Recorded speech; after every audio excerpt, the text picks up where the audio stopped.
بسم اللہ الرحمن الرحیم۔ اعوذ باللہ من الشیطان الرجیم، بسم اللہ الرحمن الرحیم، صلی اللہ علی رسولہ الکریم۔ السلام علیکم ورحمۃ اللہ وبرکاتہ۔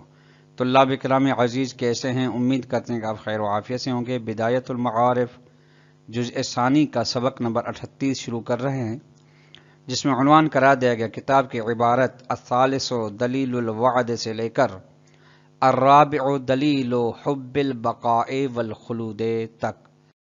آج کے درس میں جو نکات بیان کیے جائیں گے وہ یہ ہیں۔ نمبر 1، تیسری دلیل معاد، یعنی حتمیت معاد کی تیسری دلیل کا نام ہے دلیل وعد۔ نمبر 2 نقطہ ہے دلیل وعد مرکب ہے شرعی اور عقلی دلیل سے۔ مراد یہ ہے کہ یعنی اس کے مقدمات صغرا و کبرا، ایک شرعی ہے دوسرا عقلی ہے۔ نمبر 3، دلیل وعد کی وضاحت کی جائے گی اس کے صغرا و کبرا کے بیان کرنے کے بعد۔ آئیے عبارت کو دیکھتے ہیں۔ الثالث دلیل الوعد، تیسری دلیل حتمیت معاد کے بارے میں دلیل وعد ہے۔ وعد طلاب کرام عزیز، لفظ وعد یعنی کسی کو قول دینا، کسی کو زبان دینا، کسی کے ساتھ کوئی وعدہ کرنا، یہ الفاظ معنی بیان کی گئی ہیں لفظ وعد۔ خدا کے بارے میں چونکہ اس کا خدا کے ساتھ ہے، یعنی خدا خود کو کسی چیز کا پابند کرے اور بندوں کو بتائے کہ میں یہ اس چیز کا آپ سے وعدہ کر رہا ہوں، یعنی آپ کو قول دے رہا ہوں، آپ کو زبان دے رہا ہوں۔ زبان سے مراد فعل خدا ہے، جس طریقے سے کلام خدا سے جو کہ صفت خدا ہے فعل خدا ہے۔ ھذا دلیل مرکب من الدلیل الشرعی والعقلی، یہ دلیل وعد مرکب ہے دلیل شرعی و عقلی سے، یعنی اس کا صغرا دلیل شرعی ہے، کبرا دلیل عقلی ہے۔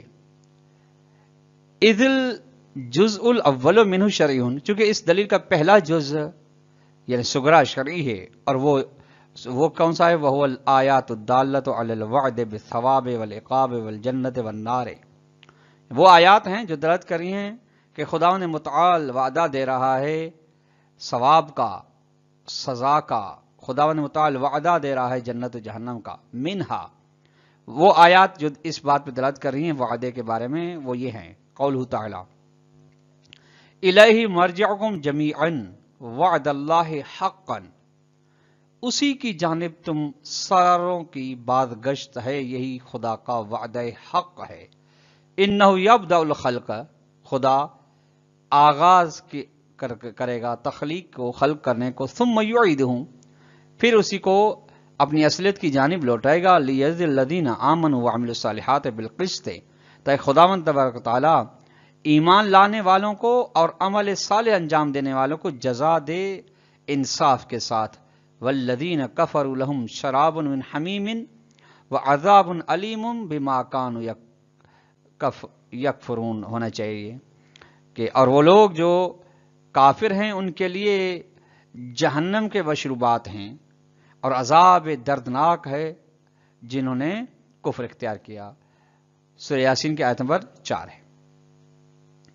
وَلَمَّا كَانَ الْوَعْدُ بِهِمَا مُقَرَّرًا وَشَائِعًا صار عنوان اليوم الموعود من عناوین یوم القیامت، جب وعدہ بہما جنت و جہنم کے بارے میں، ثواب و سزا کے بارے میں تکرار ہوتا ہے اور مشہور ہے، تو یہ اس کا تکرار ہونا، شائع ہونا بن جاتا ہے کہ اس یوم کا عنوان بن جاتا ہے، جس یوم کے بارے میں، جس دن کے بارے میں وعدہ کیا گیا ہے، وہ عنوان یوم بن جاتا ہے من عناوین یوم القیامت، کہ وہ وعدے کے پورے ہونے والا دن، وہ دن قیامت کا ہی ہو سکتا ہے اور دن نہیں ہو سکتا۔ کما صرح بہ فی قولہ تعالی، جیسا کہ اسی میں اپنے اس آئے گرامی میں خداوند متعال ارشاد فرما رہا ہے، صراحت کر رہا ہے، والسماء ذات البروج والیوم الموعود، قسم ہے آسمان کی جو ستاروں والا ہے اور اس دن کی قسم ہے جس کا وعدہ کیا گیا ہے۔ سورہ بروج کی آیت نمبر دو والجزء ثانی منہ عقلی، دلیل اس دلیل وعد کا دوسرا مقدمہ ہے عقلی، وہ یہ ہے وہ ان اللہ لا یخلف الوعد. پہلے میں یہ سغرا میں یہ ہوا کہ خداوند متعال سزا و ثواب کے لیے جنت و جہنم کے لیے وعدہ کر رہا ہے. دوسرا یہ ہے کبرا کہ خداوند تعالیٰ کبھی بھی اپنے وعدے کی خلاف ورزی نہیں کرتا. اچھا کیوں نہیں کرتا؟ اب اسے بات یہ علت بیان کی رہے. اب سغرا کبرا سے آپ خود ہی نتیجہ نکال سکتے ہیں. نتیجہ یہی نکلے گا کہ خداوند تبارک و تعالیٰ ہر صورت میں سزا و ثواب دے گا، جنت و جہنم دے گا، جس کا تعلق آخرت کے ساتھ ہے، معاد کے ساتھ ہے. اب لا یخلف الوعد کی علت لأن الخلف ناشئ عن النقص ہے، جو وعدہ خلافی پیدا ہوتی ہے نقص کی وجہ سے. وہ تعالی لا نقص فیہ، اور خداوند تعالیٰ میں کسی بھی قسم کا نقص نہیں ہے. اور ناشئ عن الاضطرار و ضرورت ہے، یا خلاف وعدے کی خلاف ورزی مجبوری کی وجہ سے پیدا ہوتی ہے. وہ ایضا لا مورد لہ فی حقہ، یہ اضطرار اور مجبوری کی بھی گنجائش نہیں پائی جاتی خدا کے بارے میں. لأنہ سبحانہ لا یضر ضرورتا، کیونکہ خداوند تعالیٰ بدیع بات ہے، اسے کوئی بھی چیز مجبور نہیں کر سکتی، چونکہ وہ قدرت مطلقہ رکھتا ہے. اس سے زیادہ کوئی طاقت والی چیز ہے نہیں جو اسے مجبور کر سکے. ولذا قال العلامۃ طباطبائی قدس سرہ، اسی وجہ سے علامہ طباطبائی نے فرمایا خلف الوعد وان لم یکن قبیحا بذاتہ، وعدے خلافی اگرچہ ذاتاً کبھی نہیں ہے، چونکہ انسان مجبوری میں وعدے کی خلاف ورزی کر سکتا ہے. لأنہ ربما یحسن عند الاصرار، چونکہ بسا اوقات وعدے خلافی بہتر ہو جاتی ہے مجبوری کی صورت میں. لیکن سبحانہ لا یضر ضرورتا، اور لیکن خداوند متعال وہ ذات ہے جسے کوئی بھی چیز مجبور نہیں کر سکتی، جیسا کہ عرض کیا گیا، چونکہ مجبوری کا سبب کچھ نہ کچھ ہوتی ہے. خدا کے سامنے کوئی مجبور نہیں ہے، نہ کوئی اس سے زیادہ کوئی مؤثر ہے جو اس خدا کو مجبور کر سکے، نہ جہل ہے جس کے انسان مجبور ہو جائے، نہ پشیمانی ہے، ارادے کی کمزوری ہے، کچھ بھی نہیں ہے. تو فلا یحسن خلف الوعد فی حال، بس خداوند متعال سے کسی بھی حالت میں خلاف وعدہ نہیں ہو سکتا. تفسیر میزان المیزان جلد نمبر 16 صفحہ نمبر 163 پہ یہ بات موجود ہے. وقد ارشد الیہ بقول عز وجل، اور خداوند متعال نے رہنمائی فرمائی اس بات کی جانب اپنے اس قول کے ذریعے سے، وَيَسْتَعْجِلُونَكَ بِالْعَذَابِ، اور وہ لوگ آپ کو جلدی کرتے ہیں آپ کے پاس عذاب کے بارے میں. اللہ یخلف اللہ وعدہ، خداوند تبارک و تعالیٰ ہرگز کبھی بھی وعدے خلافی نہیں کرتا. وَإِنَّ يَوْمًا عِنْدَ رَبِّكَ كَأَلْفِ سَنَةٍ مِّمَّا تَعُودُونَ، اور ایک دن بے شک، یعنی وہ کہ قیامت والا دن، ایک دن آپ کے پروردگار کے پاس ہے جس کے مقدار 1000 سال کے برابر ہے ان 1000 سالوں میں سے جس کو تم شمار کرتے ہو، یعنی جو تمہارے 1000 سال ہیں وہاں کا ایک دن. سورہ حج کی آیت نمبر 47. یہ ہو گیا.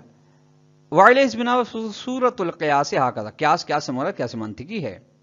سورت قیاس یہ بنے گی ان اللہ تعالی وعد بالثواب لقاب الاخروین والجنت والنار. یہ سغرا خداوند تعالی وعدہ دے رہا ہے ثواب کے بارے میں، سزا کے بارے میں، وہ بھی اخروی، یعنی آخرت میں ثواب، آخرت میں سزا. اور خداوند متعال وعدہ دے رہا ہے کہ نیکوکاروں کو جنت، گناہگاروں جہنم. کبرا وکل ما وعدہ اللہ آت ولا یخلف اللہ تعالی، اور ہر وہ چیز جس کا خدا وعدہ کرتا ہے وہ انجام پائے گی، اور خداوند تعالی اس کی خلاف ورزی نہیں کرتا. نتیجہ فالجنت والنار والثواب والعقاب الاخرویان حتمیان ولا خلف فیہما، تو جنت جہنم سزا و ثواب اخروی یہ حتمی ہیں، ان میں کسی بھی قسم کا وعدہ خلافی کا تصور نہیں کیا جا سکتا. وَإِلَيْهِ أَشَارَ الْمُحَقِّقُ طُوسی فِي مَتْنِ تَجْرِيدِ الْاعْتِقَادِ، اور اسی بات کی جانب خواجہ نصیر الدین طوسی نے کتاب تجرید الاعتقاد کے متن میں فرمایا ہے. سقال جو کہتے ہیں کہ وَوُجُوبُ إِيفَاءِ الْوَعْدِ يَقْتَضِي وُجُوبَ الْبَعْثِ، وعدے کی وفا کا وجوب، چونکہ خدا تعالیٰ ضرور بضرور اس کے لیے واجب ہے کہ اپنے وعدے کی وفا کرے، یہ تقاضا کر رہی ہے کہ بعث ہو، بعث یعنی قیامت، بعث یعنی قبروں سے حساب کتاب کے لیے تمام لوگوں کا اٹھنا ہو، لہذا بعث ضروری ہے، چونکہ تب وعدے کی تکمیل ہو سکتی ہے۔ جب خدا تعالیٰ وعدہ دے رہا ہے کہ گناہ گاروں کو جہنم ملے گی، بطور کامل سزا ملے گی، تو بعض گناہ گاروں کو تو یہاں پہ سزا نہیں ملتی، لہذا آخرت کا ہونا ضروری ہے، قیامت کا ہونا ضروری ہے۔ وقال شارح العلامہ فی شرح، علامہ نے شارح نے جو کہ علامہ ہیں شارح متن تجرید، فی شرح اس کی شرح میں فرمایا ہے ان اللہ تعالی وعد بالثواب و توعد بالعقاب، خداوند متعال نے ثواب کا وعدہ کیا ہے اور عذاب کی وعید فرمائی ہے۔ اور طلاب کرام آپ جانتے ہیں کہ وعد و وعید میں فرق ہے، وعد خدا کے لیے ضروری ہے، وعید یعنی عذاب کے بارے میں بتانا، وہ اس کے بارے میں اگر خلاف ورزی خدا کرتا ہے وہ خلاف وعدہ شمار نہیں ہوتے بلکہ لطف الہی ہوتا ہے، وہ بھی ما مشاہدت الموت للمکلفین، درانا کہ مشاہدہ ہوتا ہے کہ موت دیکھی گئی ہے مکلفین کے لیے، تو فوجب القول بعودہم، مکلفین کا ضروری ہے عقیدہ رکھنا کہ مکلفین لوٹیں گے، تاکہ لیحصل الوفاء بوعدہ ووعیدہ، تاکہ وہ پہنچ سکے، تاکہ ادائیگی ہو سکے اس خدا کے وعدے کی اور وعید کی جو مکلفین کے بارے میں انجام دے خدا نے کیا ہے، کہ مکلفین میں سے جو نیکوکار ہیں، ایمان رکھنے والے ہیں، ان کو خوشخبری ہے بہشت کی، اور جو گناہگار ہیں، کافر ہیں، منافق ہیں، مشرک ہیں، ان کے لیے وعید ہے۔ شرح تجرید اعتقاد صفحہ نمبر 405 پہ یہ بات موجود ہے۔ وقال المحقق اللاہجی قدس سرہ، محقق اللاہجی فرماتے ہیں وَلْيُعْلَمْ، جاننا چاہیے کہ ان ایصال ثواب و عقاب جسمانیین یتوقف لا محالۃ علی اعادۃ البدن، کہ یہ جو خدا متعال نے ثواب و سزا کا وعدہ فرمایا ہے، یہ جان لینا چاہیے کہ ثواب جسمانی، سزائے جسمانی کا ملنا موقوف ہے یقیناً کہ جب بدن لوٹے، یعنی بدن اپنی اصلی صورت میں آئے، چونکہ یہاں پہ ٹھیک ہے لذت گناہ کے ذریعے سے روح نے لی ہے، لیکن اس کے لیے وسیلہ اور لبادہ اس کے پاس بدن تھا، لأن اللذت والعلم الجسمانی لا يمکن بدون وجود البدن۔ یہ طلاب کرام عزیز غور فرمائیے گا، اس میں ایک بات بتانا چاہتے ہیں، اشارہ فرما رہے ہیں کہ روح یا نفس انسانی جسے کہا گیا ہے یہاں اس کلامی اصطلاح میں، فلسفی اصطلاح میں، وہ بذات یعنی بغیر جسم کے اس کو نہ لذت درک ہوتی ہے، نہ ہی علم درد محسوس ہوتا ہے، یعنی جب کسی جسمانی صورت میں وہ آئے گا، بدن کی صورت میں آئے گا، تب اس کو لذت بھی محسوس ہوگی اور درد بھی محسوس ہوگا۔ تو لہذا جب اس نے عبادت کی لذت اس بدن کے ذریعے سے حاصل کی ہے اور گناہ کی لذت اسی بدن کے ذریعے حاصل کی ہے، تو آخرت میں بھی ضروری ہے تاکہ انسان جو کہ روح ہے، جو کہ نفس انسانی ہے، وہ اس لذت کو اور علم کو چکھ سکے، درک کر سکے، اس کے لیے بدن کا ہونا ضروری ہے، بغیر بدن کے ممکن نہیں۔ ثم لا ینافی ثبوت اللذت والعلم الجسمانی مع ثبوت اللذت والعلم الروحانی، نے پھر منافات نہیں ہے اس لذت جسمانی کی اور درد جسمانی کی اس لذت اور علم درد روحانی کے ثابت ہونے کے ساتھ، کما ہوا مذہب المحققین، جیسا کہ یہ بات تحقیق شدہ بزرگ علماء کا نظریہ و مشرب و مکتب ہے، الذین قالوا، جو کہتے ہیں کہ بتجرد النفس ناطقۃ، نفس ناطقہ جو کہ وہی روح ہے، مجرد ہے، فالحق و ثواب ثبوت الثواب والعقاب الروحانیین والجسمانیین، حق یہ ہے کہ ثواب و عقاب روحانی و جسمانی دونوں ثابت ہوں، اما روحانی ثواب و عقاب روحانی فہو بناء علی تجرد النفس الناطقۃ و بقائها بعد مفارقۃ عن البدن، یہ اس بنا پہ ہے کہ نفس ناطقہ مجرد ہو اور نفس ناطقہ باقی ہو بدن سے جدا ہونے کے بعد. نفس ناطقہ وہی روح، یعنی روح ایک مجرد، اور یہ ثابت ہے کہ مجرد ہے. دوسرا، یہ جب جدا ہوا ہے نفس ناطقہ اپنے بدن سے تو اسی بدن کی جانب لوٹے، اور لوٹنا فرع اس بات پر ہے کہ وہ ہے، فنا نہیں ہوا ہے، باقی ہے.